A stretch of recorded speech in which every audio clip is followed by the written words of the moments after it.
Nah, ya, yang saya udah nggak feedback. Jadi sebetulnya ini adalah bahan untuk merawat orang yang baru lahir baru, ya, atau orang yang belum pernah menempuh jalan ini. Jadi ini adalah bahan untuk perawatannya. Jadi saya siapkan 12 pelajaran dengan harapan nanti ketika ada orang-orang baru bisa ada yang merawatnya sehingga nggak ada lagi bayi-bayi rohani yang mati di dalam gereja, istilahnya seperti itu. Tapi semua menjadi orang yang dewasa secara rohani karena ada perawatan yang kita lakukan. Tapi ini bukan bahan yang baku ya. Istilahnya gini, ketika saudara merawat orang ya saudara tetap harus mengikuti tuntunan Roh Kudus. Bahan apa yang mau dipakai untuk merawat orang itu gitu ya. Tapi ini kita kuasai dulu pelajarannya, kita lahap dulu, kita makan dulu, sehingga ini sudah kita alami 12 pelajaran ini gitu maksudnya ya. Jadi pelajaran 11 itu berjalan dalam roh. Ini puncaknya dan pelajaran 11 dan 12 ini saya bikin khusus mengingat kebutuhan yang kita butuhkan dan ini benar-benar Tuhan seperti membukakan caranya kepada saya untuk berjalan di dalam roh, sehingga saya menuliskan kedua pasal ini ya, pelajaran 11 dan pelajaran 12. Oke, siapa dulu yang mau mulai baca? Saya dulu ya. Oke. Pelajaran 11, berjalan dalam roh. Galatia 5 ayat 16, maksudku ialah, hiduplah oleh roh, maka kamu tidak akan menuruti keinginan daging. Dalam terjemahan lain, frasa hiduplah oleh roh diterjemahkan dengan berjalanlah dalam roh. Berjalan dalam roh artinya kita hidup berdasarkan tuntunan dan pekerjaan roh hayat yang ada dalam roh kita. Selanjutnya di ayat itu menjelaskan bahwa jika kita berjalan dalam roh, maka kita akan menuruti keinginan roh. Sebaliknya, jika kita berjalan dalam daging, maka kita akan menuruti keinginan daging. Jadi, satu-satunya cara untuk tidak menuruti keinginan daging adalah dengan berjalan dalam roh. Organ untuk berjalan dalam roh adalah roh manusia kita, karena hanya roh yang dapat mengikuti tuntunan roh. Hanya roh yang dapat bersekutu dan bersentuhan dengan roh. Hanya roh yang dapat menyembah roh. Dalam Yohanes 4 ayat 24. Itu sebabnya kita juga bisa menuliskan frasa itu dengan huruf kecil, yaitu berjalan dalam roh. Sebelum dilahirkan kembali, kita terbiasa berjalan dalam jiwa atau dipimpin oleh jiwa, yaitu pikiran, emosi, keinginan, bukan oleh roh. Itu sebabnya setelah dilahirkan kembali, kita harus melatih ulang diri kita untuk tidak lagi dipimpin oleh jiwa atau berjalan dalam jiwa, melainkan dipimpin oleh roh atau berjalan dalam roh. Untuk belajar berjalan dalam roh, ada dua hal mendasar yang perlu kita lakukan, yaitu menyangkali pekerjaan jiwa dan melatih roh untuk digunakan. Singkat kata, agar lebih mudah diingat, menyangkali jiwa dan melatih roh. Coba lihat gambar di bawah ini. Semua lihat gambarnya ya. Siapa itu? Bayi berjalan, belajar Ya, berjalan. ya. Terus? Nah, begitulah cara seorang bayi berjalan, yaitu dengan menggunakan tangannya, sementara kakinya diseret mengikuti tangannya. Secara rohani, tangan mewakili jiwa dan kaki mewakili roh.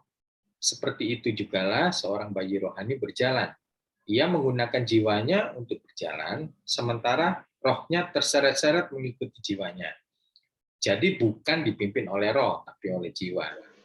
Seharusnya roh yang memimpin jiwa, bukan sebaliknya. Apa yang harus dilakukan agar anak bisa berjalan dengan normal?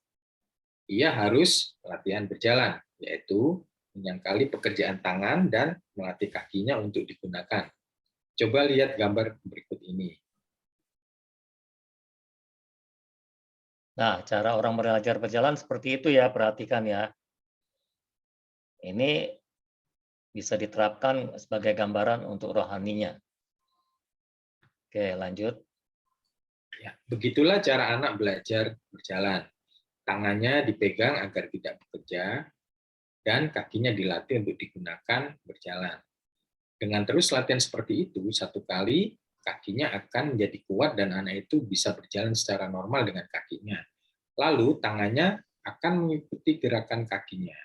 Seperti itulah latihan berjalan di dalam roh, yaitu menyangkali pekerjaan jiwa dan melatih roh untuk digunakan. Sekali waktu roh kita akan terlatih untuk digunakan dan jiwa tidak berdaya untuk bekerja.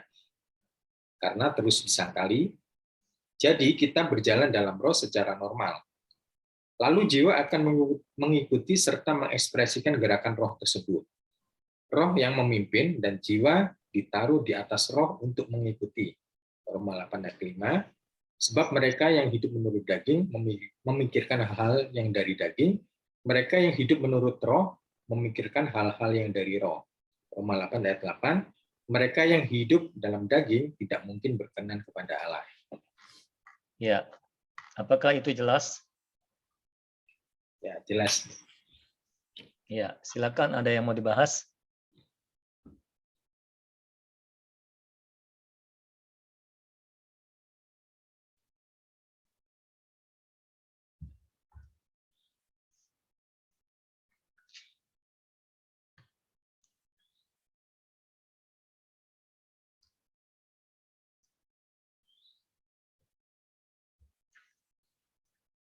Jadi selama ini sebetulnya saya sudah mengulang-ulang kedua hal ini, yaitu menyangkali jiwa dan melatih roh ya. Tapi hari ini diberikan gambarannya atau ilustrasinya mengenai anak yang belajar berjalan. Saya harap ini akan memperjelas semuanya gitu ya. Jadi memang secara jasmani kita belajar berjalan juga dengan dipegangin tangannya supaya dia nggak bekerja. Karena kalau nggak dipegangin tangannya, nggak diberdirikan, nggak dipegangin tangannya, maka tangannya akan terus bekerja untuk berjalan. Gitu. Makanya harus dipegangin tangannya supaya tangannya nggak kerja. Supaya yang kerja itu kakinya. Nanti kalau kakinya sudah kuat berjalan, tangannya dilepas, tangannya tinggal mengikuti gerakan kakinya. Jadi tangan mengikuti gerakan kaki, bukan kaki mengikuti tangan. Itu seperti jiwa dan roh. Jadi berjalan di dalam roh itu bicara soal organ apa yang kita pakai untuk berjalan ya. Berjalan dalam roh itu nggak bicara soal kita lebih banyak berdoa, kita lebih banyak baca Alkitab, lebih banyak ibadah, tentang karunia roh, nggak bicara tentang itu. Tapi soal organ apa yang kita pakai untuk berjalan. Yang memimpin kita itu roh atau jiwa. Jadi ini soal jiwa atau roh. Minggu lalu kita belajar tentang prinsip salib, di mana prinsip salib menghabisi ciptaan lama. Jadi menyangkali jiwa ini adalah prinsip salib. Artinya kita menyalibkan jiwa. Lihat aja tangannya itu kayak disalib kan. Diangkat ke atas gitu, dipegangin, itu kayak dipaku disalib itu. Jadi jiwa itu harus disalibkan supaya bukan dia yang memimpin. Karena selama jiwa kita tidak disalibkan, maka roh akan terus tertutup dengan jiwa. Roh nggak bisa keluar dari jiwa. Itu seperti minyak wangi di dalam buli pualam itu yang dibawa oleh perempuan itu untuk menyaki kaki Yesus. Itu buli-bulinya harus dipecahkan dulu, baru minyak wanginya semerbak ke seluruh rumah. Jadi kita sudah belajar bahwa ada banyak hal yang kita terima ketika kita lahir baru. Tapi semua yang luar biasa itu adanya di dalam roh. Nah, semua yang luar biasa yang ada di dalam roh itu tidak bisa keluar selama jiwa masih menutupinya. Kesulitan banyak orang Kristen selama ini adalah tidak bisa membedakan jiwa dengan roh dan tidak bisa memisahkan jiwa dengan roh. Jadi selama jiwa tidak bisa dibedakan dan tidak bisa dipisahkan, akan terus terjadi percampuran antara jiwa dengan roh. Dan kalau terjadi percampuran antara jiwa dengan roh, pasti jiwa yang memimpin, bukan roh. Roh itu cuma ngikutin jadinya. Jadi roh seperti terseret-seret oleh jiwa. Roh sendiri nggak menampilkan jati dirinya. Yang di dalam roh itu ada banyak hal yang luar biasa. Ingat, kita sudah menerima 7 hal ketika kita lahir baru. Hayat Allah, hukum hayat, hati baru, Roh Kudus, Yesus Kristus, dan Allah Bapa. Jadi Allah Tritunggal ada di dalam kita semuanya. Makanya orang Kristen selama dia terus dipimpin oleh jiwa, Allah Tritunggal nggak bisa tertampil dari hidupnya gitu. Kristus nggak bisa dimanifestasikan dari hidupnya. Jadi berjalan dalam roh ini penting sekali. Inilah jalan kemenangan. Minggu lalu dalam pelajaran 10 kan kita sudah membahas tentang jalan kemenangan. Jalan kemenangan itu ada 2 sisi kan. Sisi negatifnya menyangkali jiwa, sisi positifnya melatih roh. Nah, ini prakteknya. Praktek di dalam aplikasi sehari-hari. Begitulah caranya. Tuhan menunjukkan kepada saya ketika anak mulai belajar berjalan seperti itu gambarannya. Ya. Makanya saya taruh gambarnya, saya berusaha cari gambarnya, saya taruh gambarnya karena saya harap ini bisa sangat memperjelas semuanya gitu. Oke, silakan dibahas. Khususnya dalam praktek ya. Karena tujuan saya adalah saudara semua bisa mempraktekkan ini. Bukan cuma menguasai pelajarannya, tapi praktek. Jadi mengalami. Silakan dibahas. Itu kan jiwa itu kan yang emosi, kehendak, tekad ya. Kehendak itu sama dengan tekad ya. Jiwa itu juga termasuk. Oh iya, jiwa itu berarti kan sebenarnya bisa dibilang juga perasaan manusia juga ya, Det, ya? Emosi kan? Iya, emosi manusia. Nah, itu kan kalau kita menyalipkan jiwa itu kan jiwanya mengikuti roh ya. Ya, nah berarti kan kalau kita kayak menaruh pikiran di dalam roh yang kemarin itu kan kita merasakan damai sejahtera seperti itu kan, kemenangan, itu kan perasaan hayat. Bisa dibilang juga itu ekspresi dari jiwa yang mengikuti roh, bukan? Iya. Benar ya? Jadi yang tertampil lewat emosi kita itu adalah sebetulnya perasaan roh. Jadi yang kita sangkal itu hayat jiwanya, bukan fungsi jiwa ya. Jadi pekerjaan jiwanya yang kita sangkali, bukan fungsi jiwanya. Jadi emosi jiwa nanti akan menampilkan apa yang terjadi di dalam roh gitu. Itu artinya jiwa mengikuti roh. Ekspresinya tetap melalui jiwa ya, cuma maksudnya ini jiwanya yang berbeda, jiwa yang udah maksudnya jiwa yang mengekspresikan roh. Iya. Tetap ekspresinya melalui jiwa lalu melalui tubuh kan? Iya. Bukannya jiwanya mati gitu ya? Yang mati itu hayat jiwanya. Hayat jiwa itu aku. Bukan fungsi jiwanya ya. Oke, Det. Thank you. Dalam pelajaran saya taruh dalam pelajaran 12 ya, yang monitor komputer. Jadi jiwa itu harus berfungsi seperti monitor komputer. Monitor itu kan nggak ada pekerjaannya, dia cuma ada fungsinya, ya kan? Dia harus menyala nggak? Dia harus di on nggak? Harus on.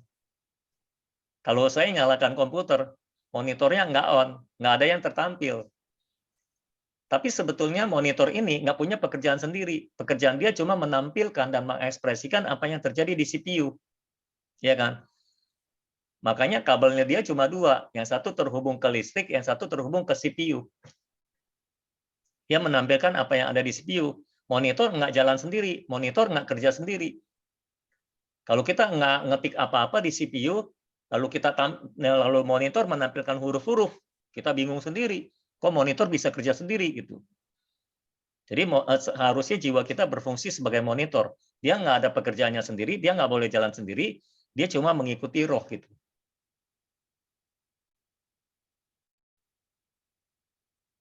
Jadi gini ya, Det, kalau orang udah hidup di dalam roh atau menaruh pikiran di dalam roh itu nggak mungkin nggak ada ekspresinya ya? Enggak, Harusnya ada kan? ada ekspresinya, malah bisa bisa jadi lebih kaya. Jadi bukan orang yang lempeng terus nggak ada ekspresi ya. Dia tetap ekspresi, tapi dia mengekspresikan Kristus keluar gitu. Gitu.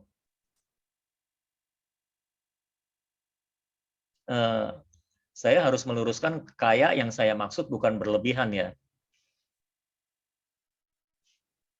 Kalau berlebihan biasanya milik jiwa kalau yang berlebihan itu. Kalau milik roh itu pas gitu ya.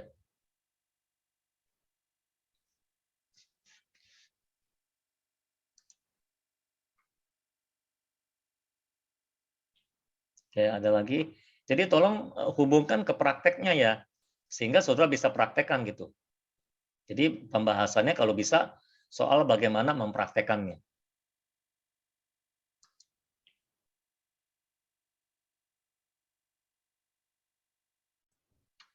Ya, seringkali yang dialami itu seperti ini ketika waktu beraktivitas gitu sehari-hari, satu titik baru tersadar, kok rasanya ini ya, tadi kok seperti berjalan dalam hayat alami gitu ya, kita berpikir secara hayat alami, kayaknya udah terlalu lama baru tersadar gitu, seperti lost koneksinya kelamaan gitu. Iya.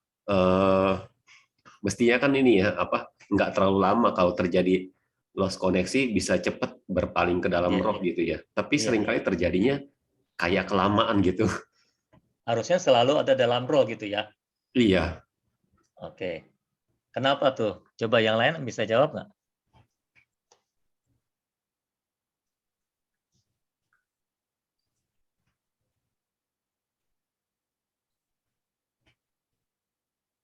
Ada yang mau jawab? Biasa pakai tangan. Kenapa? Biasa pakai tangan. Udah kebiasaan pakai tangan. Oke, yang lain?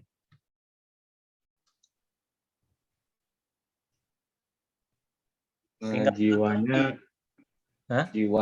memimpin tapi dibiarin kali ya. Nah, yang kedua itu tinggal Maksudnya dilengkapi. Maksudnya udah tahu tapi tetap maksudnya keras kepala gitu, udahlah gitu, nggak mau berusaha pindahin ke roh gitu. Seringkali nggak sadar ya But ya tadi ya. Iya, bisa kelamaan gitu. Kelamaan sadarnya gitu loh. Waktu kita sadar sepertinya kayaknya udah lama ya. Kalau ada anak kecil sudah kan sebenarnya udah waktunya jalan pakai kaki gitu kan. Menurut saya bisa jadi dari yang di atas juga tidak menyadarkan untuk dia harus pakai kaki. Begitu. Jadi ada anak-anak yang suka tuh. Saya kan punya pengalaman juga. Umur 1 tahun katakanlah itu benar bisa jalan, tapi dia sukanya merangkak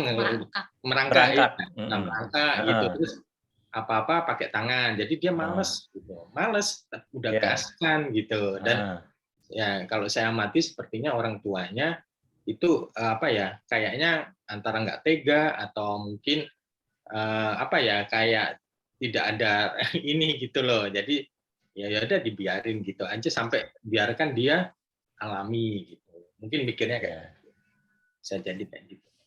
Iya, jadi jawabannya sama sebetulnya.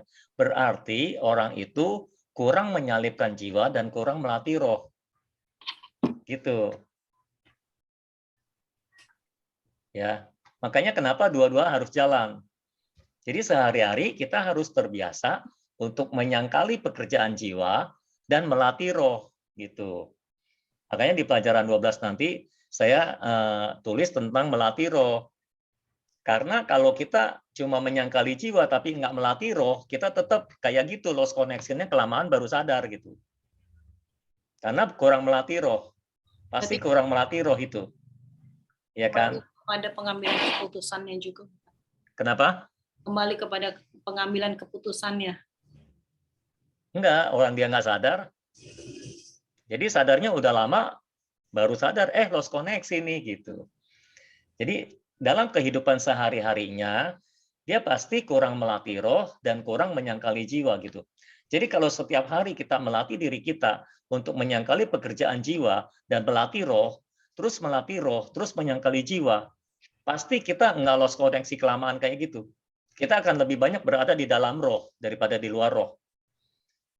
Kebalikannya yang terjadi, sekali-sekali bisa keluar dari dalam roh, cuma sekali-sekali. Tapi sebagian besar mayoritas ada di dalam roh, gitu.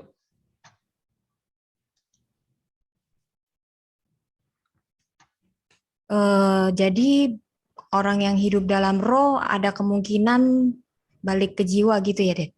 Sekali-sekali.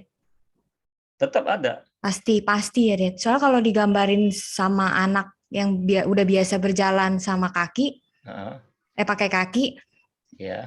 Kan nggak akan ada kemungkinan lagi dia balik ke tangan. Iya. Tapi kalau dalam hal ini, ya itu ya harus setiap hari dilatih ya, Det. Iya, karena gini, iblis kan terus bekerja ya. Caranya iblis bekerja gimana? Cara iblis bekerja adalah menarik pikiran kita untuk keluar dari roh. Makanya dia bekerja melalui masalah, melalui perkataan orang, melalui berita, dan sebagainya. Semuanya itu mendistrak pikiran kita, mengalihkan pikiran kita, supaya pikiran kita keluar dari roh. Pikiran kita tertuju ke sana, jadi nggak ke dalam roh gitu loh. Nah, kalau kita terdistract atau teralihkan pikirannya, ya otomatis kita keluar dulu dari dalam roh nih. Tapi biasanya kalau kita sudah menyangkali jiwa dan melatih roh terus-menerus, kita dengan cepat bisa sadar lagi gitu. Kebalikan dari kejadian yang tadi Budi ya. Kebalikannya. Ini sadarnya cepat, kalau tadi sadarnya lama gitu.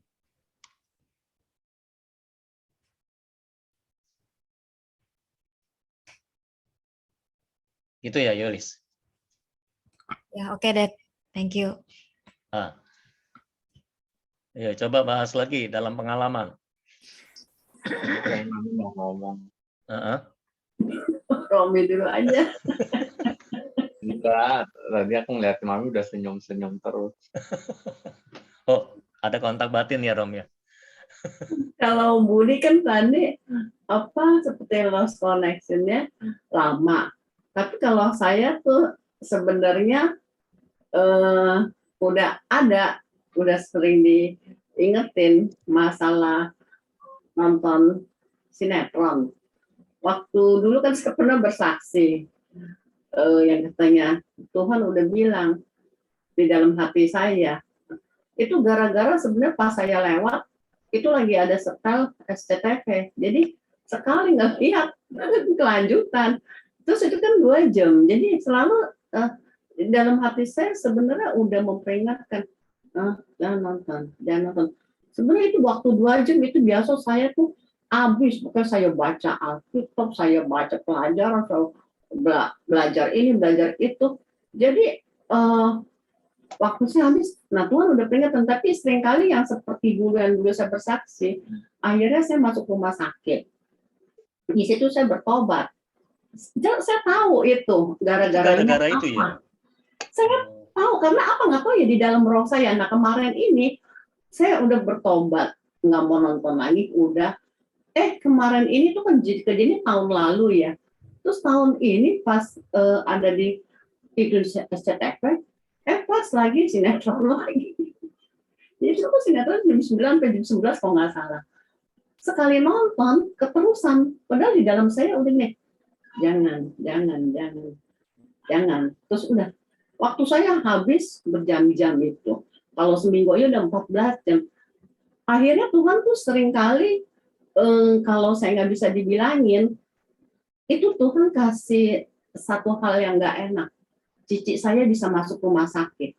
Cici saya itu nggak pernah sakit. Seumur hidupnya istilahnya gitu. Makanya dia bilang kalau sakit itu lewat. Nah ini bisa masuk rumah sakit sampai lama. Tapi di situ pun saya pas udah ada berita-berita dia mulai sakit, udah nggak tahan apa segala macam. Saya udah di dalam saya udah tahu Tuhan saya bertobat. Ampuni saya Tuhan, saya benar-benar stop, saya benar-benar bertobat. Sejak itu saya udah benar-benar stop, tapi istilahnya udah terlanjur karena udah dikasih peristiwa baru itu. Di dalam roh saya itu benar-benar saya merasa itu berbicara, makanya saya bilang Romi, ternyata di dalam Mami berkata, Mami udah nggak boleh main-main lagi dengan kita ini, udah nggak boleh main-main lagi dengan hidup kita. Karena hidup kita ini ternyata membawa efek bagi yang lain. Jadi itu yang di dalam saya yang bicara. Jadi memang untuk berjalan dalam roh ini istilahnya kita udah ngerti, kita udah sepertinya udah merasakan. Nah, tapi itu ketaatannya itu yang susah tuh deh. Bagaimana tuh deh? Supaya sekali ada peringatan langsung oke, gitu. Ya sebetulnya sih kalau saya jawab kembali kepada dua cara ini, menyangkali jiwa, melatih roh gitu ya. Sebetulnya semua akan dalam tanda kutip ya terjadi dengan sendirinya kalau kita terus menyangkali jiwa dan melatih roh. Makanya kan Tuhan Yesus bilang kita harus menyangkali diri dan pikul salib setiap hari. Jadi setiap saat misalnya ada pikiran kita yang jalan sendiri, dan kita tahu itu bukan roh. Nah itu nggak boleh dianggap enteng. Itu harus disangkali, disalibkan. Ada perasaan kita merasa sesuatu, misalnya kita merasa sedih atau apa, kita tahu itu bukan roh gitu. Ya, itu perasaan jiwa, ya itu harus disangkali. Gitu. Misalnya kita punya keinginan sesuatu, kita tahu itu bukan keinginan roh, kita tahu itu ya, jelas keinginan jiwa gitu, kehendak jiwa gitu ya. Ya itu harus disangkali. Jadi detail-detail kecil itu yang harus kita latih, yang setiap hari gitu. Dengan kita latihan terus menyangkal diri, melatih roh, menyangkal diri, melatih roh. Nanti untuk lebih jelasnya melatih roh di pelajaran 12 ya. Ya nggak apa-apa juga kalau kita mau duruh hari ini sih supaya lebih jelas. Kenapa? Ya. Pikiran yang bukan roh itu dia ada main juga, dia gini, kan ini cuma sinetron, masa sih nggak boleh kan ini sambil istilah santai gitu, malam-malam gitu. Nah itu yang jadi saya bisa nggak taat gitu. Jadi memang harus ketaatan yang tegas itu. Iya itu disangkali. Jadi ngomong ke pikirannya.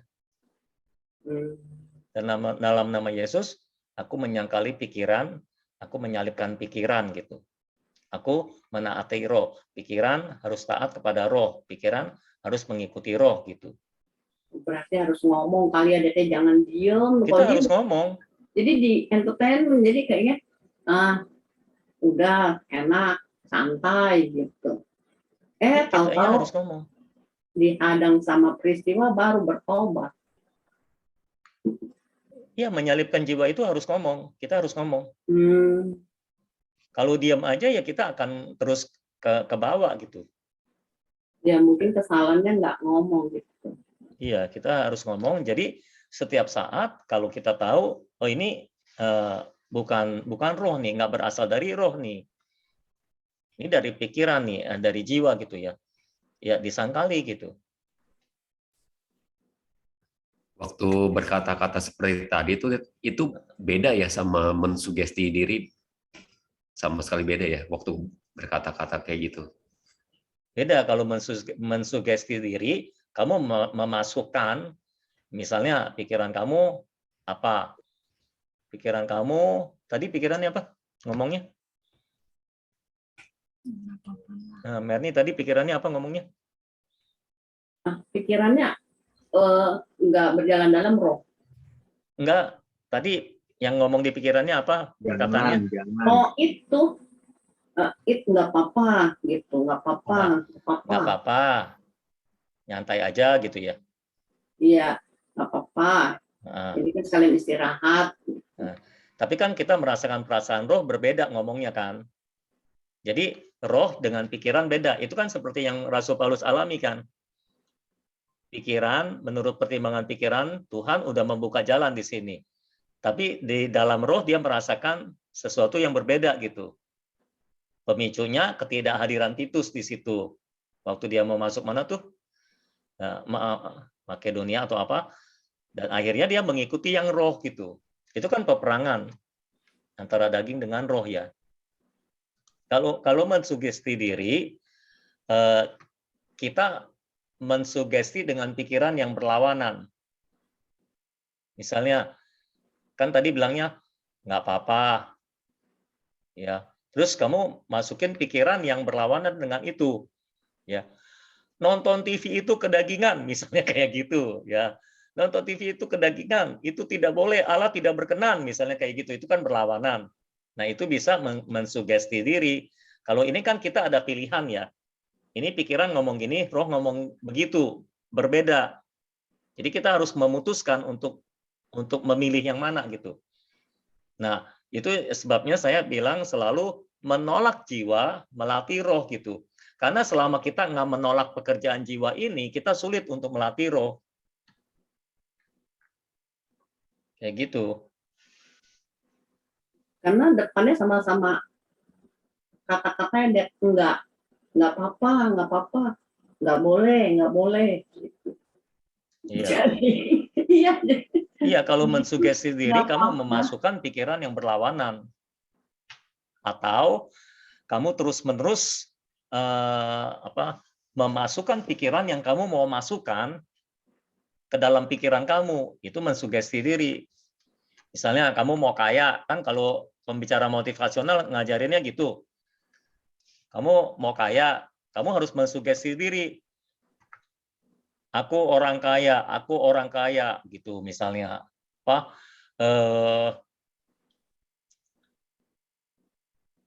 Uang bukan dosa, yang dosa adalah cinta uang. Nah, saya pernah baca Tung Desem begitu, pikiran-pikiran yang harus dimasukkan. Nah, itu mensugesti diri. Memasukkan pikiran-pikiran yang kita mau masukkan ke dalam pikiran kita. Gitu. Kalau ini adalah pikiran, kan kita sudah belajar ciptaan lama nggak bisa diperbaiki. Kalau itu kan memperbaiki pikiran kan. Ciptaan lama nggak bisa diperbaiki, ciptaan lama harus disalib. Itu prinsip salib.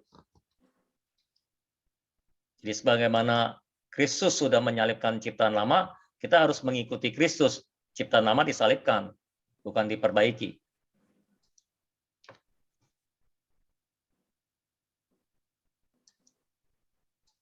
Lebih jelas nggak, Bud? Iya, Dad. Oke. Yuk dalam praktek. Jadi bayangin kamu kan tujuannya mau mempraktekkan ini kan gitu. Ngomong. Kalau misalkan contoh kayak tadi nonton gitu, berarti bisa juga kita berkata-kata, oh Tuhan tolong saya supaya tidak nonton gitu ya. Intinya begitu ya. Susah sih kata-katanya kalau saya rangkai. Gini loh, sebetulnya prinsipnya gini ya. Prinsipnya begini. Saya nggak mempermasalahkan soal nontonnya ya. Prinsipnya, kita nggak mempermasalahkan soal menontonnya. Kita mempermasalahkan adalah Tuhan berkata sesuatu di dalam roh. Ya kan? Dan ketika kita nonton, Tuhan seperti memberikan signal bahwa itu tidak gitu kan gitu. Ini permasalahannya gitu. Kalau yang nggak terganggu, yang Tuhan nggak ganggu, ya nggak apa-apa gitu. Ini kan permasalahannya dia roh sama jiwanya berbeda gitu loh. Ya itu harus dituntaskan. Terus, kenapa? Ya jadi seperti yang dia selalu ngomong, kadang bagi kita itu dosa, tapi bagi orang lain itu enggak. Jadi makanya kita nggak boleh menghakimi Iya. Ya memang begitu ya ternyata. Iya, tergantung Tuhan gimana gitu kan. Yang bikin salah kan karena Tuhan nggak berkenan. Gitu. Kalau Tuhan nggak menunjukkan apa-apa ya nggak apa-apa. Nah, yang tadi Budi, saya lanjutkan. Doanya seperti ini, Bud.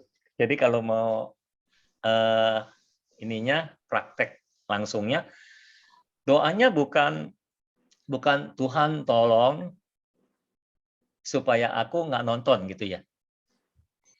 Jadi doanya adalah kamu kembali kepada apa yang telah kamu miliki di dalam roh. Sebetulnya kamu kan sudah memiliki Kristus sebagai hayat kamu di dalam roh gitu. Jadi kamu menjadikan Kristus sebagai hayat kamu gitu. Jadi kamu tinggal ngomong, Tuhan Yesus, Engkaulah hayatku, Engkaulah kehidupanku. Aku tidak bisa menahan diri untuk menonton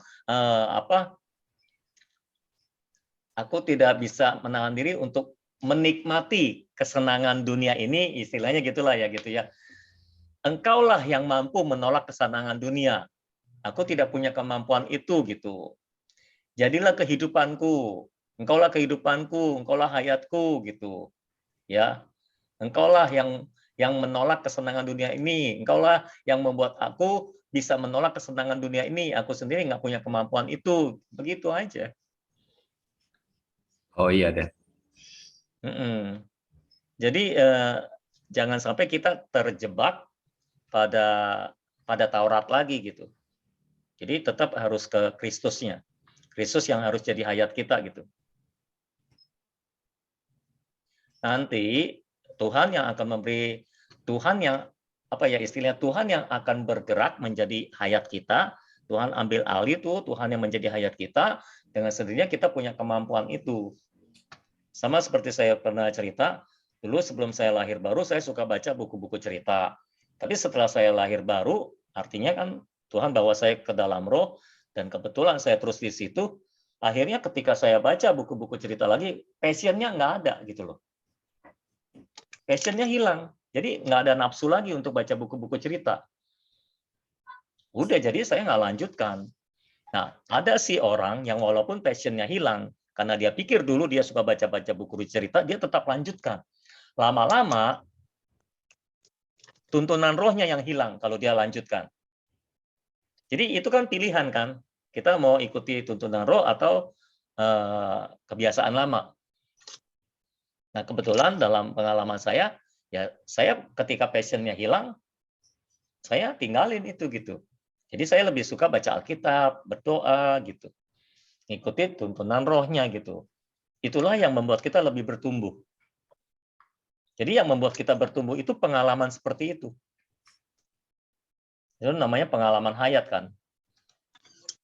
Kita menolak jiwa, kita melatih roh, dan di dalam roh kita pasti bersentuhan dengan Tuhan. Itulah pengalaman hayat. Itu yang mau nanya, membuat bertumbuh. Ya. Bisa nggak kalau misalnya larangan-larangan kan bisa dari Tuhan juga, tapi bisa nggak sih kayak larangan dan perasaan bersalah itu bukan dari Tuhan, maksudnya alami dari diri sendiri juga. Kayak kita kan tahu yang baik dan yang nggak baik gitu ya. Ya. Bisa nggak kayak gitu? Bisa ya? Bisa.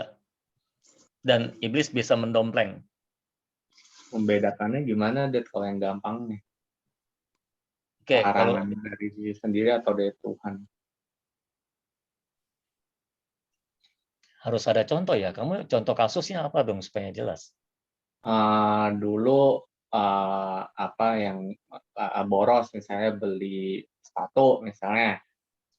Nah, terus tiba-tiba itu memang kalau itu agak gampang karena aku lumayan yakin itu dari roh, karena memang itu aku lagi kasih mula-mula gitulah gitu, tiba-tiba muncul seperti itu, meskipun aku berasa aneh juga sih, kayak kadang kan kalau yang ini kita merasanya kok ekstrim banget ya, masa gue harus gini, tapi kadang kalau lagi di posisi gitu tuh kayak kita ngikutin aja gitu loh, kayak maksudnya oh iya ini nggak benar nih gitu, otomatis kayak langsung berhenti gitu.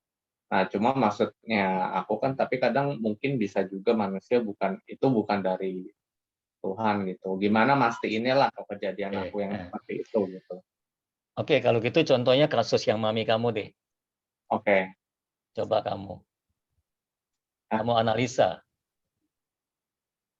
Analisa dari ceritanya maksudnya. Iya. Itu dari Tuhan atau bukan? Pikiran-pikirannya, yang mana dari Tuhan, yang mana bukan gitu. Ya, yang lain juga ikut ya. Oke.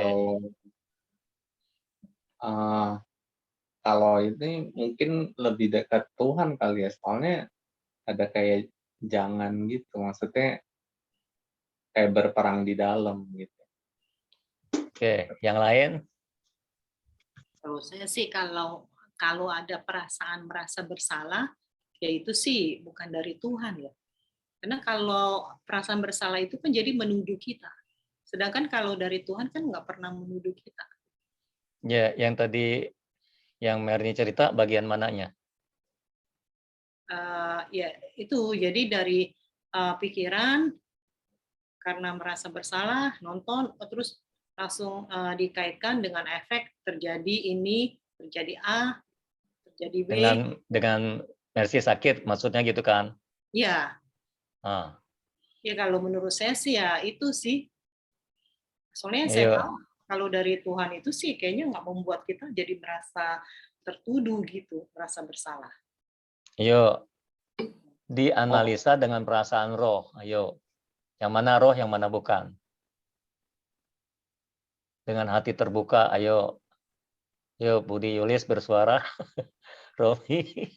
Tadi sih Tadi sih waktu saya dengar ceritanya si Cimerni itu, yang dia bilang jangan kayak gitu, saya merasa itu perasaan roh ya, maksudnya untuk dia melakukan sesuatu gitu. Tuhan ingin menarik dia gitu untuk mungkin bersekutu gitu. Karena yang saya merasa si Cimerni ini memiliki dimensi persekutuan ya dengan Tuhan gitu kan. Jadi seperti kayak Tuhan mau intim gitu saat itu gitu. Bukan, jadi akibatnya itu ya bukannya Tuhan jadi menghukum sih. Sebenarnya Tuhan itu kan nggak menghukum gitu kan. Yang apa sih kejadian apa gitu. Itu ya nggak tahu lah, saya nggak bisa ngomong ya. Maksudnya bukan karena yang jelas Tuhan itu bukan menghukum sih. Memang benar seperti si Meria bilang gitu. Cuma memang kejadiannya seperti itu aja gitu kan, ada sakit gitu kan, kita nggak tahu kan kenapa gitu kan, kenapanya sih nggak ngerti. Tapi waktu saya dengar tadi cerita itu sepertinya Tuhan ingin menarik gitu, menarik si Cimerni ini untuk mendekat ke Tuhan gitu kan. Oke, jadi mirip dengan Melia ya.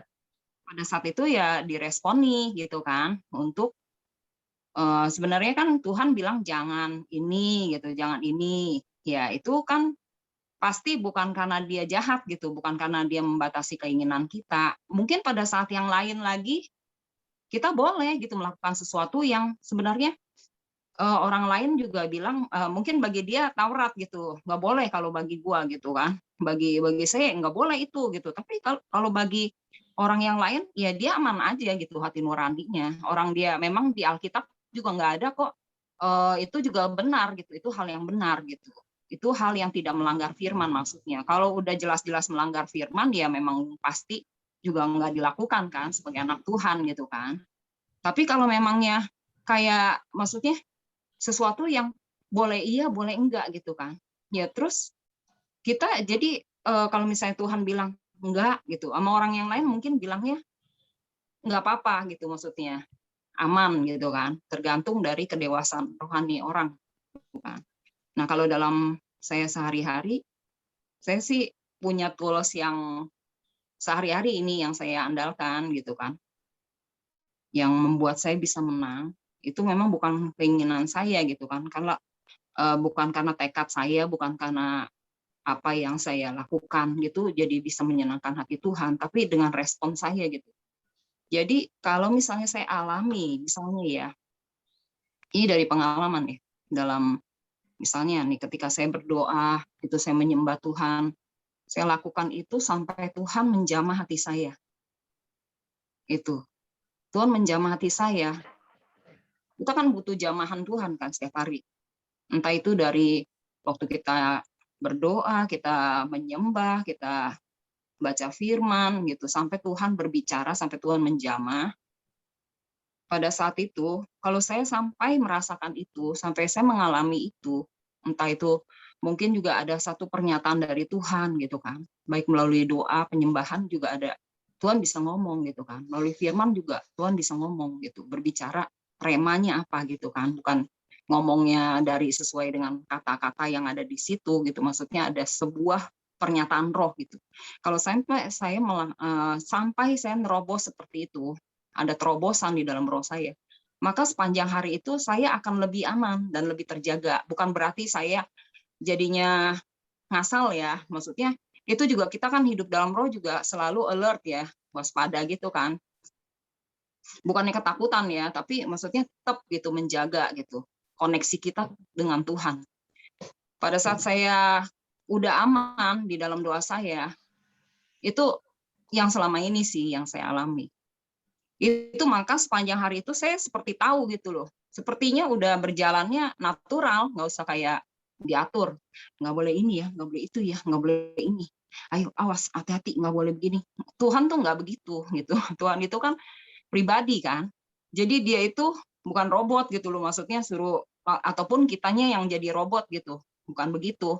Dia itu kan menyentuh, membimbing, menjamah, mengubahkan kita dari dalam gitu kan, membimbing kita dari dalam. Jadi saya merasa aman sepanjang hari itu karena di dalam doa saya itu udah nerobos, Tuhan udah bicara sama saya. Jadi tentang hal-hal yang akan datang tuh Tuhan udah menyatakan. Walaupun saya nggak sepenuhnya mengerti dengan pikiran saya gitu kan. Jadi ketika roh saya berkobar-kobar, ketika saya mengalami damai sejahtera, sepertinya Tuhan menyampaikan sesuatu gitu. Makanya yang seperti yang waktu itu cerita tentang 2 murid yang di Emmaus itu kan hatinya berkobar-kobar. Sebenarnya Tuhan sudah bicara kan. Jadi sebenarnya ketika hati kita berkobar-kobar, ketika saya hatinya berkobar-kobar ataupun saya mendapatkan jamahan Tuhan, Tuhan sebenarnya sedang berbicara sesuatu kepada saya. Walaupun pikiran saya mungkin belum mengerti. Ketika saya praktek, tiba-tiba mengerti sendiri gitu loh. Keputusan apa yang saya harus ambil tiba-tiba ya Tuhan bilang yang ini gitu kan. Tapi itu natural, terjadinya begitu saja gitu loh. Terjadinya begitu saja. Jadi itu adalah tulusnya saya yang benar-benar aman buat saya selama ini gitu, yang bisa menjaga saya. Ketika saya terus alami jamahan Tuhan, jamahan Tuhan, jamahan Tuhan, jamahan Tuhan, hadirat Tuhan, pernyataan roh. Terus seperti itu, maka saya akan seperti natural gitu loh. Berjalan sama Tuhannya tuh natural aja, nggak usah kayak ribet gitu. Tuhan kan bukan ribet. Tuhan itu kan simple kan. Yang penting kita responin dia.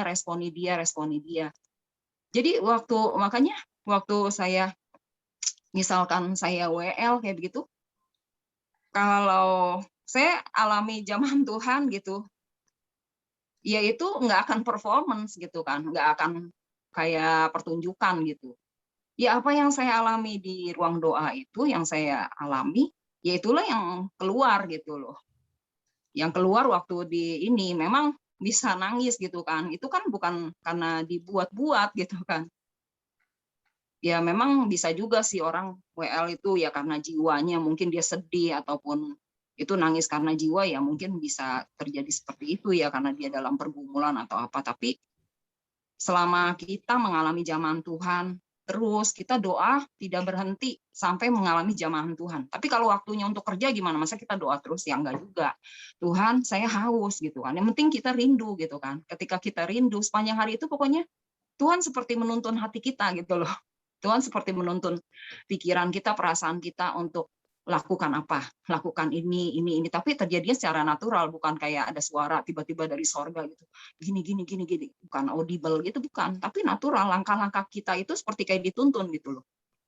Begitu. Jadi ini tools yang aman yang saya alami ya. Jadi maksudnya ketika saya terus, yang penting alami jamahan Tuhan aja gitu.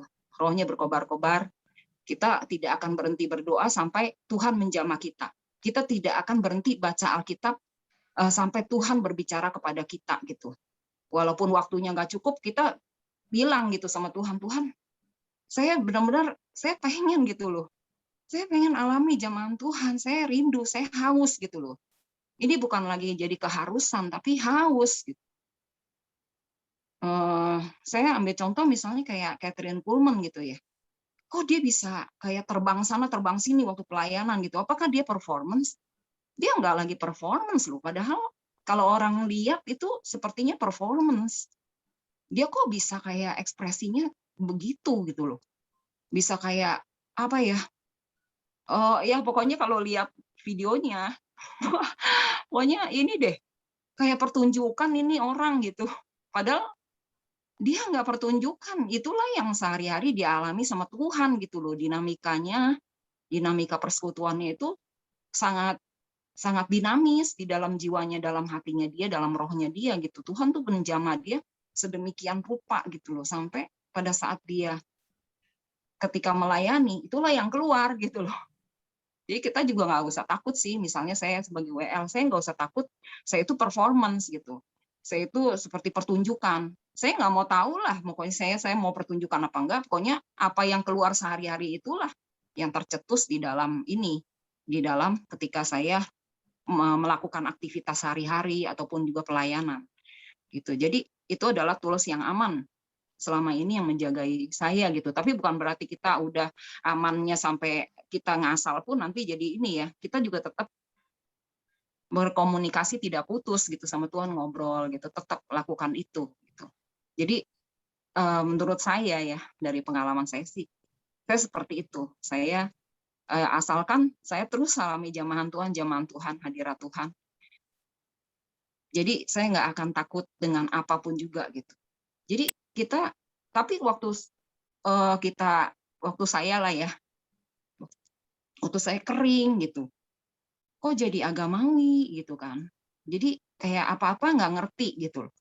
Apa-apa kayak tumpul gitu loh pikirannya, perasaannya juga. Kok kayak nggak ada perasaan gitu loh. Jadi orang nggak punya perasaan, nggak punya pikiran, nggak punya kayak nggak ngerti gitu loh. Ini harus apa. Oh gitu, saya tinggal ini lagi gitu sama Tuhan. Tuhan, saya kok gini gitu. Saya mau benar-benar inilah Tuhan gitu yang nyata dalam hidup saya. Ketika kita punya kerinduan seperti itu, kehausan seperti itu, Tuhan tuntun lagi kok walaupun kita udah tersesat gitu. Tersesat, asal jangan tersesatnya kelamaan gitu kan. Begitu sih sharing saya. Oke. Kembali ke kasusnya Merni tadi ya. Bagus mau apa nambahkan? Kalau saya sih tadi kan kasusnya di Merni, saya berusaha untuk taruh dalam roh nih. Saya belajar juga. Ya Tuhan itu lembut gitu loh. Kalau Tuhan misalnya negur kita, nah kita harus belajar untuk langsung meresponi. Misalnya jangan nonton misalnya kan. Nah, mungkin kasus tertentu kayaknya kok nggak ada teguran, ya udah nonton aja, misalnya nonton bola atau apa gitu. Tapi pas nonton gini kok kayaknya ada ini, ya udah kita turutin aja gitu. Ya udah mungkin kita stop. Gitu. Kalau saya tadi kayak gitu, rasanya kayak gitu. Terus kalau misalnya ada kayak tuduhan atau apa, itu terkadang bisa saja kita misalnya ada teguran, terus habis itu kita introspeksi gitu loh. Kayaknya yang salah gini. Jadi kayak melebar kemana-mana. Yang Dad pernah ngomongin, jangan introspeksi gitu loh. Kalau menurut saya sih kayak gitu. Kadang kalau introspeksi kadang kemana-mana, Dad. Oh ini. Sehingga nggak yang melebar, jadinya mestinya kan kita cuman berhenti aja, jangan nonton, baca Alkitab atau yang lain yang lebih berguna untuk roh kita. Kalau menurut saya seperti itu. Jadi kira-kira mirip dengan yang Melia tadi lah ya. Iya. Oke, saya kembali ke Romi. Karena tadi Romi yang nanya nih. Ayo Romi, kamu udah bisa melihat belum? Dan merasakannya? Ya mungkin dari perasaan mautnya gitu ya. Kalau misalnya nggak diturut Maksudnya yang di dalam itu kita nggak ikutin muncul perasaan maut, berarti ya simpelnya ya jangan terusin gitu yang kita lakukan gitu. Ya, yang mengenai itu maksudnya yang tadi Ilya ituin mengenai Mercy sakit. Maksudnya benar nggak yang Ilya ngomong gitu, istilahnya gitu loh. Udah lupa lagi ya.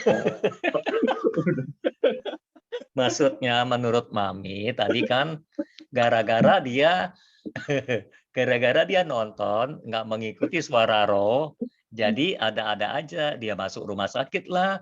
Ketika dia nggak masuk rumah sakit, cicinya masuk rumah sakit gitu loh.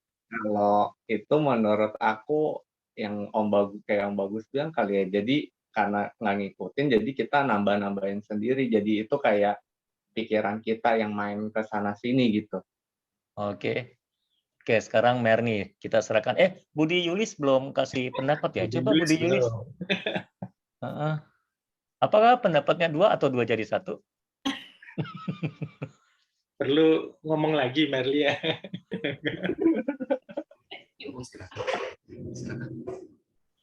Yuk, siapa dulu? Mau Budi dulu boleh, Yulis dulu boleh. Dengan diskusi gini akan jadi lebih jelas ini. Tadi waktu awal Tante Merni bilang mau nonton tapi di dalam roh berkata jangan, ya itu roh. Memang ada tuntunan roh gitu ya. Ya. Tapi waktu dikaitkan dengan pada saat dia melakukan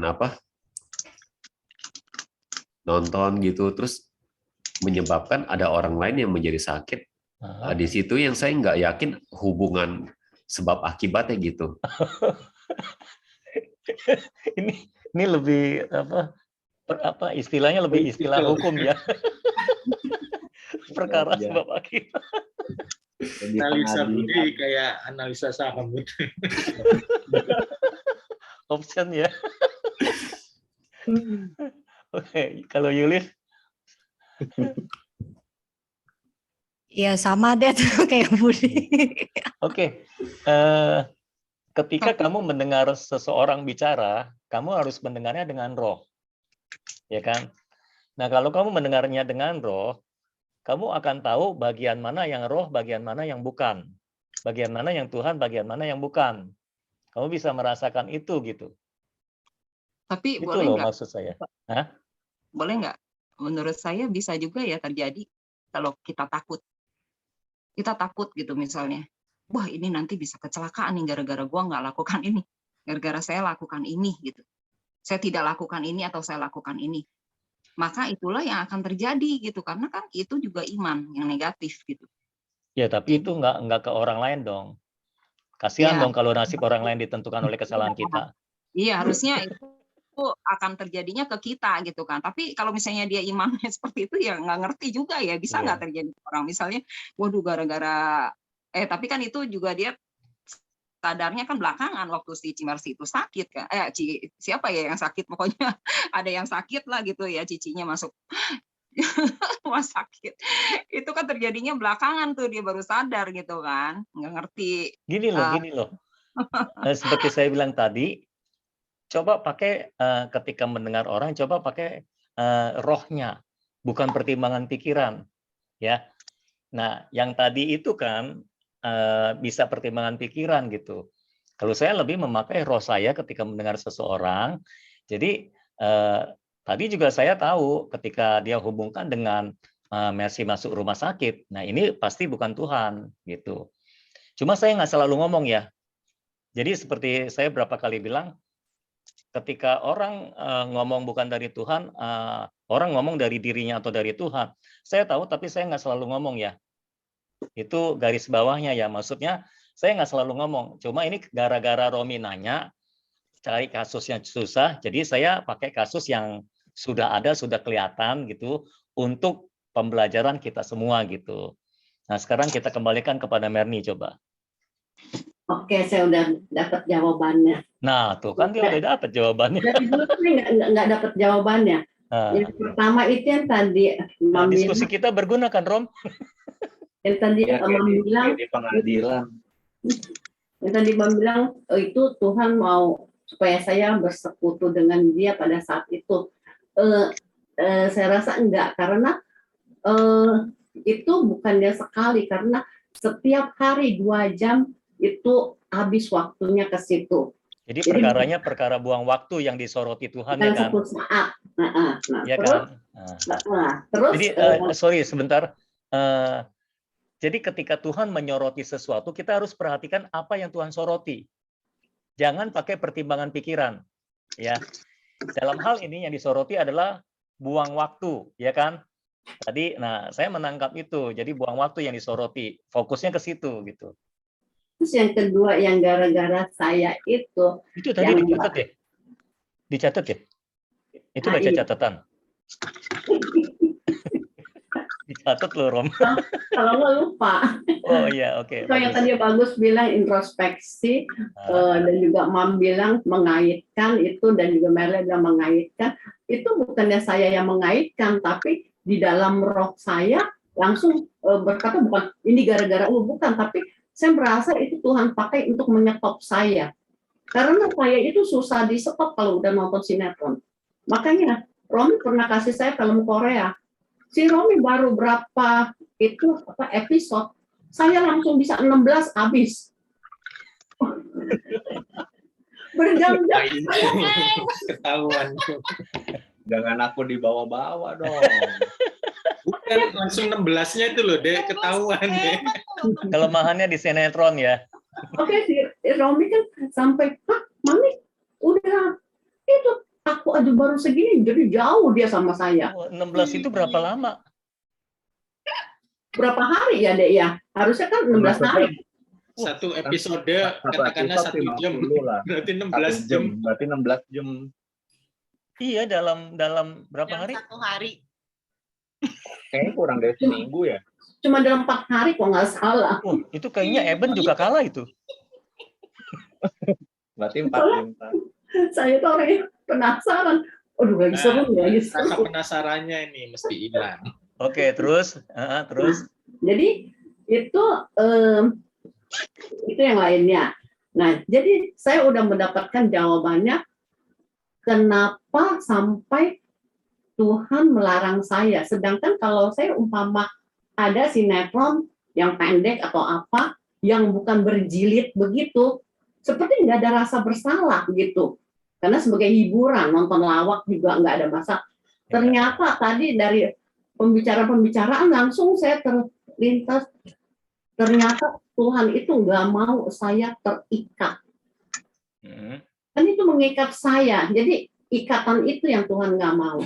Selama dia nggak mengikat saya, Tuhan nggak pernah ada kasih alarm begitu. Ya. Tapi yang ditonton bukan ikatan cinta ya. Itu hampir aja, makanya saya Wah, itu lebih mengikat itu karena ikatan. Jadi jawaban kita salah semua dong. 0. Ya, dari tadi mah nggak usah dibahas. Iya, nggak usah dibahas kalau begini. Terus. Lama-lama. Enggak, ini belum berakhir dia. Belum. Enggak, jadi memang di sini saya tahu. Jadi mulai sekarang setiap segala sesuatu yang mengikat, itu kan berarti Tuhan nggak senang dalam hidup saya. Jadi sesuatu yang mengikat apapun itu berarti saya mesti nggak boleh lakukan gitu. Oke. Nggak ada sebab akibat ya, Cik ya, berarti ya. Oke, yang soal mengaitkan dengan mercy belum tuntas ya. Kita tuntaskan ya. Jadi yang mengaitkan dengan mercy, saya sih yakin itu nggak ada hubungannya dengan karena dia nggak taat pada Roh Kudus, ya. Tapi kenapa perasaan rohnya bisa ke situ? Itu di dalam tanda kutip ya, itu dimanfaatkan untuk membawa dia ke atas salib. Karena sepertinya cuma itu yang bisa membawa dia ke atas salib gitu loh. Menyalibkannya. Ya, makanya nggak sampai ada rasa bersalah yang palsu kan, istilahnya kan, nggak sampai ada rasa tertuduh kayak gimana kan. Nah iya benar, seperti yang tadi siapa Mary bilang, apa siapa ya, tertuduh gitu, saya nggak merasa tertuduh gitu. Ya, jadi nggak ada rasa tertuduh gitu. Maksudnya nggak ada rasa tertuduh yang melemahkan gitu kan. Iya. Jadi ini cuma dimanfaatkan untuk membawa Merni ke atas salib gitu loh. Karena dalam tanda kutip ya, salah satu kelemahannya juga kan dia selalu merasa bertanggung jawab terhadap kehidupan orang lain gitu kan. Jadi di situ dipaku semua gitu. Oke? Jelas nggak semuanya? Saya sih jelas. Oke. Yang bersangkutan jelas, anaknya jelas nggak? Belum. Belum. Itu apanya yang nggak jelas, Rob? Harus tuntas ya, Det ya. Yang Berarti tadi ya, yang merasa bertanggung jawabnya itu kayaknya tuh ya, yang membuatnya jadi ini. Ya berarti ada sebab akibat juga sih. Jadi istilahnya hal-hal itu yang dimanfaatkan ya. Iya, merasa bertanggung jawabnya itu. Udah berarti Romi, apanya yang nggak jelas coba? Yang soal dimanfaatkan, Det. Maksudnya aku emang Tuhan bisa cara kerjanya seperti itu. Itu yang saya sebut dengan istilah pengaturan Roh Kudus terhadap keadaan sekitar. Jadi keadaan sekitar dimanfaatkan oleh Roh Kudus untuk menyalibkan kita. Karena seringkali kita nggak bisa dengan rela membawa diri kita ke atas salib sendiri. Jadi Roh Kudus yang harus membawa kita ke padang gurun itu gitu loh. Maksudnya Roh Kudus nyari yang titiknya yang kita bakalan bertobat nih kalau lewat sini gitu ya. Pokoknya yang bakalan kamu dibawa ke atas salib aja. Tersalib. Untuk supaya kamu tersalib.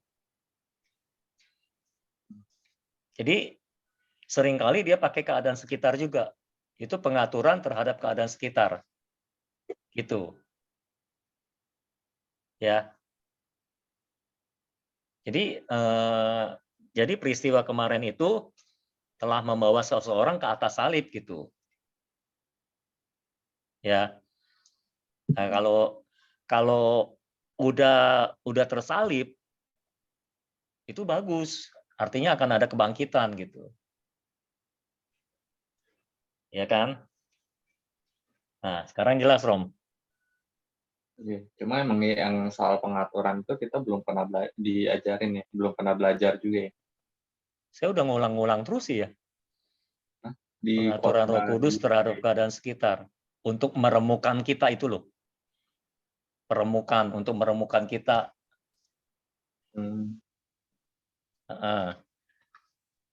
Saya sih udah ngulang-ngulang ya, cuma mungkin belum tertangkap kali ya.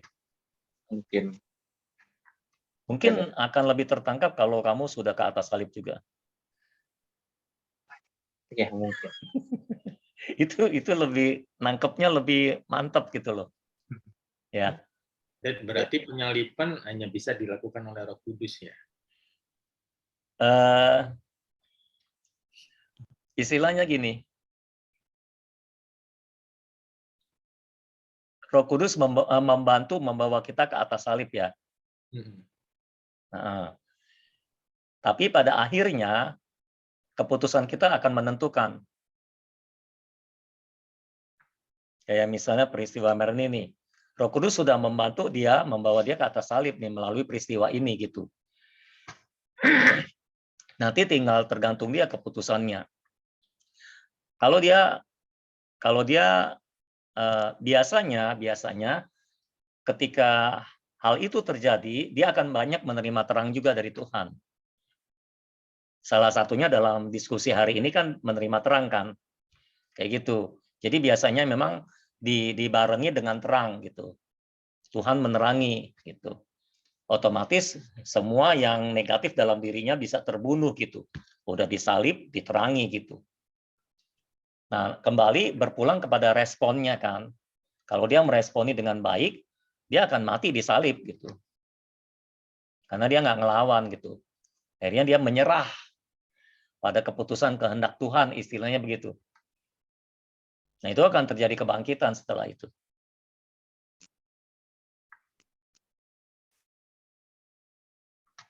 Berarti penyaliban itu bukan sesuatu yang dipaksakan ya. Itu kan seperti Jimmy tadi, harus ada dari dalamnya ada kerelaan atau keputusan dia untuk bersedia untuk menerima salib itu gitu ya. Ya, tapi sehari-hari kita harus menjalani kehidupan yang tersalib. Tetapi bukan sesuatu yang kayak dipaksa gitu kan, Dok ya. Jadi kalau dulu kan kayak seakan-akan disalibkan itu sesuatu yang dipaksakan gitu loh. Jadi tersalib gitu. Kitanya harus rela.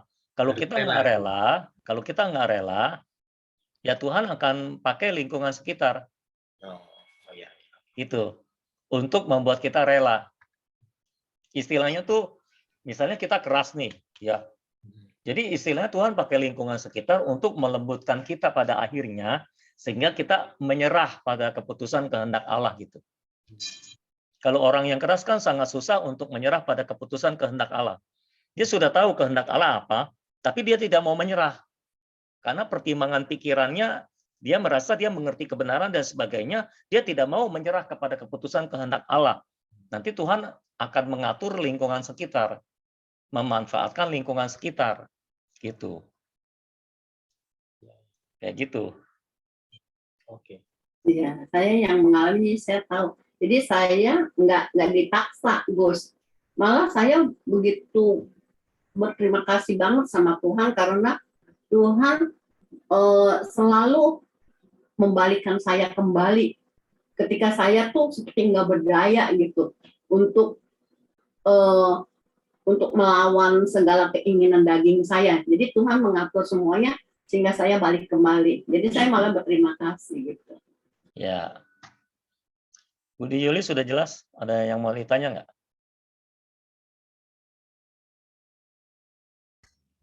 Jelas, Des. Jelas ya? Ya. Udah siap menjalani kan? Ya. Budi jawab dengan tegas, iya. Yulis ketawa. Jangan cari sebab akibat lagi. Jadi makanya kadang-kadang ketika kita mendiskusikan kasus kayak gini, ini akan sangat berguna buat kita untuk kita bisa diterangi gitu loh. Untuk kita bisa menerima terang sehingga semuanya jadi clear gitu ya. Kadang-kadang begitu, kalau nggak ada kasus yang dibahas tuh sulit gitu. Menjelaskan hal yang rohani itu sulit. Kayak gitu. Jadi terkadang saya harus mengambil contoh. Tapi saya mau tekankan, karena seringkali kita miss-nya di sini. Saya mau menekankan, selalu menggunakan roh dalam segala hal. Gitu. Kayak kalau kamu dengar seseorang berbicara, kamu harus mendengar dengan roh. Jadi bagian mana yang Tuhan, bagian mana yang bukan Tuhan, kamu jelas gitu loh. Kayak gitu. Ya. Biasanya kalau orang ngomong, saya jelas yang mana Tuhan, yang mana bukan Tuhan, yang mana dirinya, yang mana Tuhan. Cuma saya nggak selalu ngomong, kan nggak selalu yang saya tahu saya harus ngomong gitu loh. Kalau tepat baru saya ngomong, kayak gini saya pikir ini tepat. Ya, roh menuntun ke situ gitu. Jadi saya ngomong gitu. Ya. Maksud saya gini loh, penekanannya adalah kamu pakai roh kamu untuk segala hal, termasuk mendengar orang berbicara, kamu jadi bisa membedakan yang mana orang ini, yang mana Tuhan, yang mana berasal dari Tuhan, yang mana bukan gitu ya. Tapi kalau kamu sudah tahu, nggak selalu kamu harus mengatakannya. Gitu. Jelas ya? Karena kalau kita harus selalu mengatakannya, nanti kita jadi kritikus. Orang ngomong kita bacain semua. Ini Tuhan, ini bukan Tuhan gitu. Ya nggak bijaksana juga. Tergantung kalau Tuhan mendorong ada manfaatnya baru kita ngomong gitu. Kalau nggak ada manfaatnya ngapain kita ngomong? Nanti orang menolak kan. Orang nggak bakal terima gitu. Semua yang gue ngomong dari Tuhan kok gitu. Tapi kan dengan jalan yang lebih bagus, akhirnya kan Merni juga terbuka kan terhadap kebenaran gitu loh. Jadi semua bisa menerima terang gitu. Begitu maksud saya tuh berjalan dalam roh tuh sesederhana itu sebetulnya gitu. Ya. Kalau saya udah jatuh berkali-kali seperti anak kecil itu yang berjalan, nanti pasti dong satu kali pasti bisa berjalan. Ya pasti. Pasti. Yang penting dua itu yang harus dijalankan, menyangkal jiwa, melatih roh, gitu. Karena kan seringkali masih tercampur juga antara jiwa dengan roh kan. Belum bisa memisahkan antara jiwa dengan roh gitu. Kayak gitu. Yang penting dua itu aja. Menyangkal jiwa, melatih roh. Menyangkal jiwa, melatih roh. Apalagi nanti kalau kita bahas tentang melatih roh di pelajaran 12, itu pasti lebih jelas. Melatih rohnya kayak gimana yang dimaksud. Karena saya merasa semua belum menangkap dengan jelas apa yang saya maksud dengan melatih roh gitu. Misalnya mendoa bacakan firman, menyerukan nama Tuhan, kenapa dibilangnya melatih roh gitu. Kamu orang kayaknya belum nangkep benar esensinya gitu. Makanya saya tulis pelajaran 12 ini, saya harap sih ini akan memperjelas semuanya dan akan menolong untuk bisa melatih roh gitu.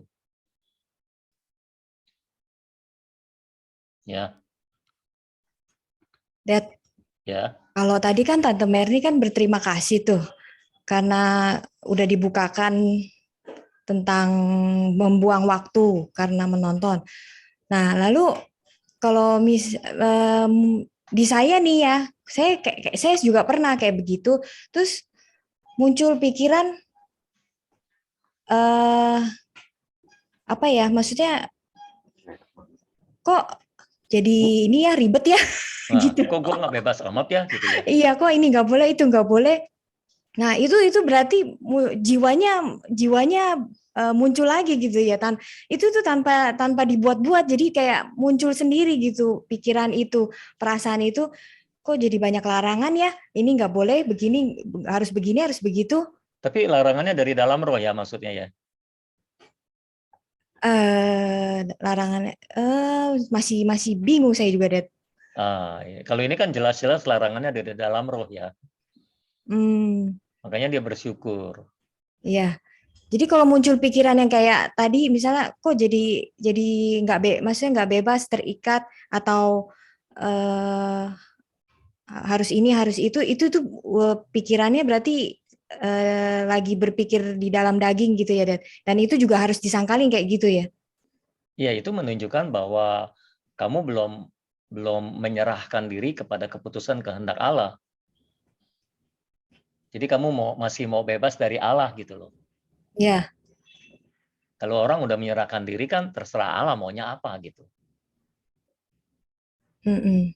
Aku memang tidak diciptakan untuk bebas semauku gitu. Aku diciptakan untuk menuruti Allahku gitu. Pikirannya kan beda kan? Ya, oke deh. Tapi nggak apa-apa. Nanti Tuhan bisa bentuk kamu itu gitu. Nanti Tuhan akan bentuk menggunakan keadaan sekitar misalnya gitu. Akhirnya ya kita akan diremukkan juga melalui keadaan sekitar. Karena terus terang kadang-kadang kita ini susah diremukkan. Ya. Itu buli-buli pualam kalau nggak dipecahkan, keharuman minyak wangi itu nggak akan tersebar di seluruh rumah. Waktu perempuan itu meminyaki kaki Yesus, makanya dia pecahkan dulu buli-buli pualamnya. Jadi sebetulnya ada sesuatu yang sangat wangi di dalam, cuma selama buli-buli pualam itu tidak dipecahkan, wanginya nggak keluar. Kita juga banyak wangi-wangian di dalam kita, karena kita kan sudah terima 7 hal waktu kita lahir baru. Tapi 7 hal itu, keharuman itu nggak akan keluar dari kita, dari roh kita, selama jiwa kita nggak dihancurkan itu, nggak diremukkan itu. Jadi yang menghalangi termanifestasinya Kristus dari hidup kita adalah jiwa kita itu, si aku itu. Nah, dengan kata lain, kalau yang kasusnya Yulis itu, ya berarti akunya masih menguasai dirinya, gitu. Ya kan? Akunya harus berganti dengan Kristus gitu. Jadi Kristus yang menguasai dirinya. Ya, kalau saya mengalami hal seperti itu ya kok rasanya nggak enak sih gitu ya. Tapi lama-lama seperti disingkapkan bahwa ya memang seperti itulah rasanya kalau daging disalibkan. Disalibkan itu ya nggak enak. Kayak gitu gimana ya? Iya, waktu kita disalib memang pasti nggak enak. Jadi seperti itu sih disingkapkannya. Iya, kita teriak. Saya juga kalau disalib teriak lah. Ado-adoan, aduh gitu maksudnya. Ya teriak-teriak gitu, nyerah apa sampai akhirnya kita menyerah gitu loh. Sampai akhirnya kita menyerah, kita bisa mati dengan tenang gitu. Kalau nggak menyerah ya terus merasakan salibnya gitu. Kalau lagi disalib ya nggak enak lah. Kalau ada yang bilang salib itu enak, mereka belum pernah disalib. Ya seperti itu sih yang saya pernah rasakan gitu. Jadi benar salib memang nggak enak. Makanya jarang ada orang yang mau disalib kan. Apalagi dengan rela naik ke atas salib sendiri.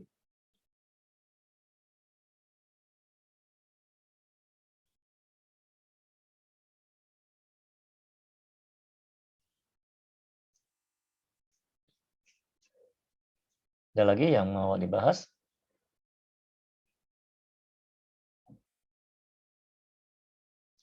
Di Yunis ada contoh juga kali ya.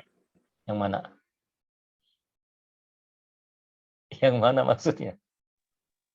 Yang disalib nggak enak? Contoh apa Tante? saya juga dulu nonton Korea tapi saya bisa rem langsung. Sama di apa? Dalam berapa hari bisa diselesain itu episode. Tapi nggak semua film saya tonton, hanya beberapa yang saya suka. Terus kalau nonton tuh yang nggak damai sejahtera, diingetin terus diingetin lagi, akhirnya oke, habis ini udah stop. Dengan perjanjian gitu. Ntar habis film ini sudah Tuhan, saya nggak akan nonton lagi. Negosiasi dulu. Berarti sama. Makanya kalau nonton Korea jangan yang film lama, yang baru. Yang lagi di jalan. Seminggu cuma 2 kali.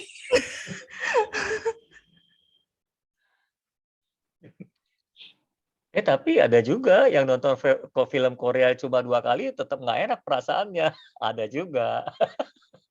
Tergantung Tuhan mengurus orang beda-beda ya. Tapi kalau saya sih enak-enak aja berarti belum ini ya, maksudnya oke ya itu mah ya. Iya, nggak tentu. Antara 2 sih. Enak-enak aja bisa. 1 hari 1 jam. Itu pun cuman hari Senin sama Selasa udah. Bisnis proposal. Ini Korea mengganggu juga ya. Udah demam, Bet. Iya. Terus mungkin di sisi yang lain, kalau film itu biasanya sangat mempengaruhi jiwa kita. Dibanding kamu nonton olahraga. Ya. Jadi kalau film itu biasanya sangat mempengaruhi jiwa kita, ke bawah-bawah terus gitu loh. Itu bisa mengalihkan jiwa kita untuk ditaruh di dalam roh. Untuk terus ada di dalam roh gitu. Itu salah satu kejelekannya juga gitu. Iya benar. Saya pernah doa deh, kebayangnya buka si itu. Wah. Makanya udah mendingan jangan mulai dah. Ya, itu kalau film, apalagi film berjilid-jilid, itu pasti ke bawah-bawah terus. Waktu doa ingatnya dia.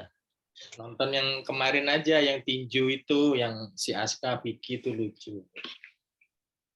Siapa yang menang itu? Si Aska. Aska. KO ya? Iya, TKO. TKO. Kalau nonton gitu udah habis itu udah lupa. Berapa ronde? Penasaran. Enggak, saya kemarin itu baca judulnya si Vicky mau tanding sama si Aska di line 5 ronde aja.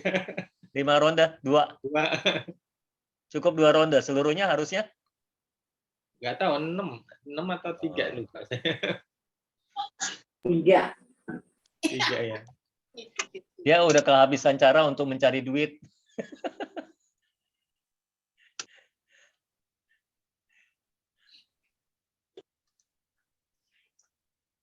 Oke, hari ini cukup ya. Kayaknya Ya. udah tuntas semua. Jadi itu kan 12, setelah itu ada materi baru atau gimana? Ya, setelah itu karena sebetulnya kan awalnya KTB yang saya inginkan bukan membahas pelajaran seperti ini sih sebetulnya.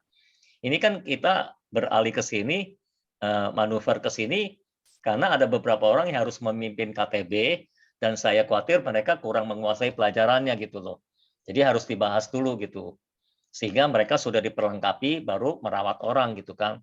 Daripada nanti dalam perawatan mereka ditanya ini nanya itu bingung lagi gitu. Jadi saya manuver ke sini sebetulnya KTB itu saya maunya sebetulnya sehari-hari kamu dapat apa kamu bawa gitu. Akhirnya itu saya lakukan di ibadah umum juga kan. Gitu. Tapi nanti mungkin KTB selanjutnya saya akan kasih bahan entah kalau saya rasa ada pelajaran-pelajaran yang perlu dipelajari lagi ya saya akan kasih bahan-bahan lepasan kayak gitu yang diperlukan untuk memperlengkapi. Kalau seandainya nggak begitu ya nanti kita ganti cara. Nanti kita lihat aja selanjutnya. Saya lagi bergumul untuk itu.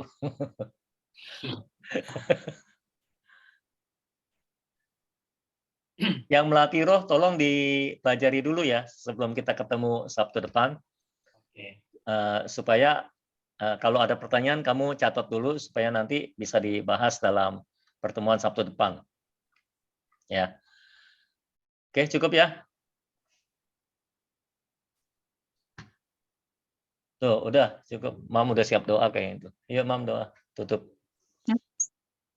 Yang lagi berkobar-kobar tuh si Cimerni. Iya, kita berdoa ya. Tuhan, terima kasih untuk semua yang pada saat ini ya Tuhan. Untuk segala yang Kau lakukan di dalam kehidupan kami, Tuhan, kami percaya bukan karena kekuatan kami, tapi oleh Roh-Mu ya Tuhan. Segala sesuatu ya Tuhan bisa terjadi dalam kehidupan kami. Kami lebih daripada pemenang. Karena Roh-Mu ya Tuhan yang bekerja di dalam kehidupan kami. Kami bangkit di dalam Roh ya Tuhan. Kami melakukan apapun juga ya Tuhan. Itu bukan karena Taurat, tapi karena pimpinan Roh-Mu Tuhan. Karena Tuhan yang menolong kami. Karena Kristus yang berkarya di dalam kehidupan kami. Kami bersyukur ya Tuhan. Roh Kudus yang memimpin kami. Kami percaya Tuhan pada saat kami hidup di dalam Roh ya Tuhan. Itu ada akan mendatangkan kemuliaan ya Tuhan. Kami tidak akan menjadi orang yang berhitung untung rugi Tuhan. Karena kami percaya Tuhan ada kemuliaan di balik salib-Mu ya Tuhan.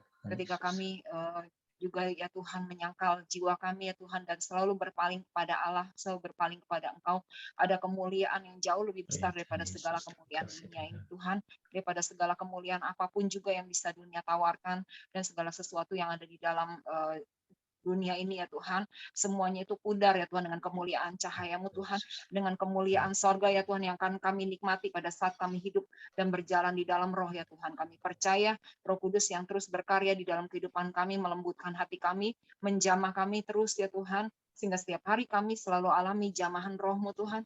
Kami setiap hari mengalami Kristus ya Tuhan di dalam kehidupan kami. Kami mengalami Tuhan kuasa kebangkitan-Mu Tuhan.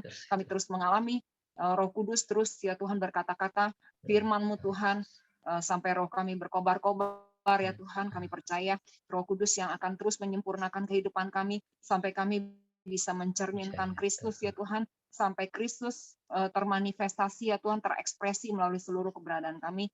Engkau yang memimpin kami dan menolong kami Tuhan, untuk kami mengerti betapa Engkau Tuhan Allah yang penuh dengan kasih ya Tuhan, penuh kasih karunia, sehingga kami tidak akan menyia-nyiakan ya Tuhan segala sesuatu yang telah Engkau berikan kepada kami. Engkau sendiri yang akan memampukan kami, menolong kami, karena Engkau adalah Allah yang selalu menuntun kami dan selalu memberikan kepada kami segala sesuatu ya Tuhan yang Engkau telah janjikan ya Tuhan dalam kehidupan kami, yaitu kemenangan demi kemenangan ya Tuhan, kemerdekaan di dalam Engkau. Terima kasih ya Tuhan, kami percaya Tuhan Engkau sendiri yang berkarya di dalam kehidupan setiap kami ya Tuhan, yang pada saat ini ada ya Tuhan, dan juga pada jemaat Living Christ ya Tuhan. Kuasa kebangkitan Kristus terus bekerja, pekerjaan Roh Kudus terus bekerja ya Tuhan, menjamah kehidupan kami, sehingga kami lebih daripada pemenang di dalam Kristus. Kami bangkit ya Tuhan, dengan segala sesuatu yang ada dalam keadaan dunia yang seperti apapun Tuhan, kami kuat karena Kristus yang ada di dalam kami, jauh ya Tuhan, lebih besar daripada segala yang ada di dunia ini. Tuhan, yang menjadikan Living Christ ya Tuhan, adalah orang-orang yang bangkit ya Tuhan sebagai pemenang, lebih daripada pemenang di dalam Engkau, untuk menyatakan Kristus ya Tuhan kepada dunia ini. Terima kasih ya Tuhan, Kau sendiri yang memakai ya Tuhan setiap kami ya Tuhan, menjadi alat-Mu, menjadi saluran-Mu ya Tuhan. Di dalam nama Tuhan Yesus, Kau sendiri yang terus yang Tuhan mengerjakan hidup kami, dan kami serahkan hidup kami ke dalam tangan-Mu. Amin. Amin. Oke, selamat sore semuanya. God bless you. Bye. Thank you, Dad. Thank you, Dad. Ya.